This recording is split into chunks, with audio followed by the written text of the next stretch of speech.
Chapter 30. The Turning of the Tide. Susan was very sorrowful when she saw the beautiful old lawn of Ingleside ploughed up that spring, and planted with potatoes. Yet she made no protest even when her beloved peony bed was sacrificed. But when the government passed the daylight saving law, Susan balked. There was a higher power than the Union government to which Susan owed allegiance. "Do you think it right to meddle with the arrangements of the Almighty?" she demanded indignantly of the doctor. The doctor, quite unmoved, responded that the law must be observed, and the Ingleside clocks were moved on accordingly. But the doctor had no power over Susan's little alarm. "I bought that with my own money, Mrs. Doctor dear," she said firmly, "and it shall go on God's time, not Borden's time." Susan got up and went to bed by God's time, and regulated her own goings and comings by it. She served the meals, under protest, by Borden's time, and she had to go to church by it, which was the crowning injury. But she said her prayers by her own clock and fed the hens by it, so that there was always a furtive triumph in her eye when she looked at the doctor. She had got the better of him by so much at least. "Whiskers-on-the-Moon is very much delighted with this daylight-saving business," she told him one evening. "Of course, he naturally would be, since I understand that the Germans invented it. I hear he came near close to losing his entire wheat crop lately. Warren Mead's cows broke into the field one day last week. It was the very day the Germans captured the Chemangde Dam, which may have been a coincidence or may not, and were making fine havoc of it when Mrs. Dick Clow happened to see them from her attic window. At first she had no intention of letting Mr. Pryor know. She told me she just gloated over the sight of those cows pasturing on his wheat. She felt it served him exactly right. But presently she reflected that the wheat crop was a matter of great importance, and that save and serve meant that those cows must be routed out as much as it meant anything. So she went down and phoned over to Whiskers about the matter. All the thanks she got was that he said something queer right out to her. She is not prepared to state that it was actually swearing, for you cannot be sure just what you hear over the phone. But she has her own opinion, and so have I, but I will not express it, for here comes Mr. Meredith, and Whiskers is one of his elders, so we must be discreet." "Are you looking for the new star?" asked Mr. Meredith, joining Miss Oliver and Rilla, who were standing among the blossoming potatoes, gazing upward. "Yes, we have found it. See, it is just above the tip of that tallest old pine." "It's wonderful to be looking at something that happened 3,000 years ago, isn't it?" said Rilla. "That is when astronomers think the collision took place, which produced this new star. It makes me feel horribly insignificant," she added, under her breath.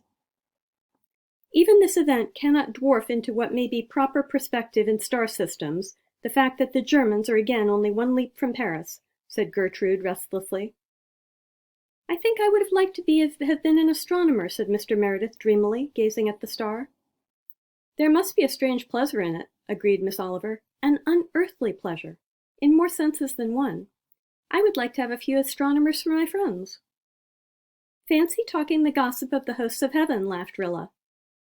"I wonder if astronomers feel a deep interest in earthly affairs," said the doctor.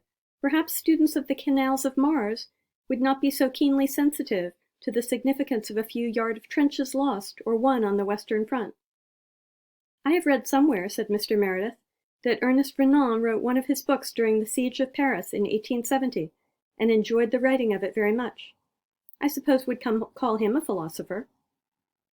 "I have read also," said Miss Oliver, "that shortly before his death he said that his only regret in dying was that he must die before he had seen what that extremely interesting young man, the German Emperor, would do in his life. If Ernest Renan walked today and saw what that interesting young man had done to his beloved France, not to speak of the world, I wonder if his mental detachment would be as complete as it was in 1870. "I wonder where Jem is tonight," thought Rilla, in a sudden bitter inrush of remembrance. It was over a month since the news had come about Jem. Nothing had been discovered concerning him in spite of all efforts. 2 or 3 letters had come from him, written before the trench raid, and since then there had been only unbroken silence.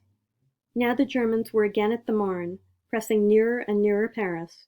Now rumors were coming of another Austrian offensive against the Piave line. Rilla turned away from the new star, sick at heart. It was one of the moments when hope and courage failed her utterly. when it seemed impossible to go on even one more day. If they only knew what had happened to Jem.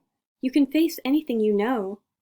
But a beleaguerment of fear and doubt and suspense is a hard thing for the morale. Surely if Jem were alive, some word would have come through. He must be dead. Only, they would never know. They could never be quite sure, and Dog Monday would wait for the train until he died of old age. Monday was only a poor, faithful, rheumatic little dog, who knew nothing more of his master's fate than they did. Rilla had a white night, and did not fall asleep until late. When she wakened, Gertrude Oliver was sitting at her window, leaning out to meet the silver mystery of the dawn. Her clever, striking profile, with the masses of black hair behind it, came out clearly against the pallid gold of the eastern sky. Rilla remembered Jem's admiration of the curve of Miss Oliver's brow and chin, and she shuddered. Everything that reminded her of Jem was beginning to give intolerable pain. Walter's death had inflicted on her heart a terrible wound, but it had been a clean wound, and had healed slowly, as such wounds do, though the scar must remain forever. But the torture of Jem's disappearance was another thing. There was poison in it that kept it from healing. The alternations of hope and despair, the endless watching each day for the letter that never came, that might never come, the newspaper tales of ill usage of prisoners, the bitter wonder as to Jem's wound, all were increasingly hard to bear. Gertrude Oliver turned her head. There was an odd brilliancy in her eyes.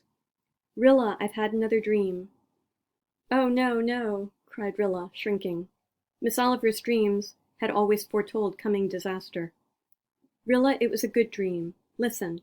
I dreamed just as I did 4 years ago, that I stood on the veranda steps and looked down the glen, and it was still covered by waves that lapped about my feet. But as I looked, the waves began to ebb, and they ebbed as swiftly as, 4 years ago, they rolled in, ebbed out and out to the gulf, and the glen lay before me, beautiful and green, with a rainbow spanning Rainbow Valley, a rainbow of such splendid color that it dazzled me, and I woke. Rilla, Rilla Blythe, the tide has turned." "I wish I could believe it," sighed Rilla. "Sooth was my prophecy of fear, believe it when it augurs cheer," quoted Gertrude almost gaily. "I tell you, I have no doubt." Yet in spite of the great Italian victory at the Piave that came a few days later, she had doubt many a time in the hard month that followed, and when in mid-July the Germans crossed the Marne again, despair came sickeningly. It was idle, they all felt, to hope that the miracle of the Marne would be repeated. But it was. Again, as in 1914, the tide turned at the Marne. The French and the American troops struck their sudden smashing blow on the exposed flank of the enemy, and with the almost inconceivable rapidity of a dream, the whole aspect of the war changed. "The Allies have won 2 tremendous victories," said the doctor, on the 20th of July. "It is the beginning of the end. I feel it," said Mrs. Blythe. "Thank God," said Susan, folding her trembling old hands. Then she added under her breath, "But it won't bring our boys back." Nevertheless, she went out and ran up the flag for the first time since the fall of Jerusalem. As it caught the breeze and swelled gallantly out above her, Susan lifted her hand and saluted it as she had seen Shirley do. "We've all given something to keep you flying," she said. 400,000 of our boys gone overseas, 50,000 of them killed. But you are worth it." The wind whipped her gray hair about her face, and the gingham apron that shrouded her from head to foot was cut on lines of economy, not of grace. Yet somehow, just then, Susan made an imposing figure. She was one of the women, courageous, unquailing, patient, heroic, who had made victory possible. In her, they all saluted the symbol for which their dearest had fought. Something of this was in the doctor's mind as he watched her from the door. "Susan," he said, when she turned to come in, "from the first to last of this business, you have been a brick."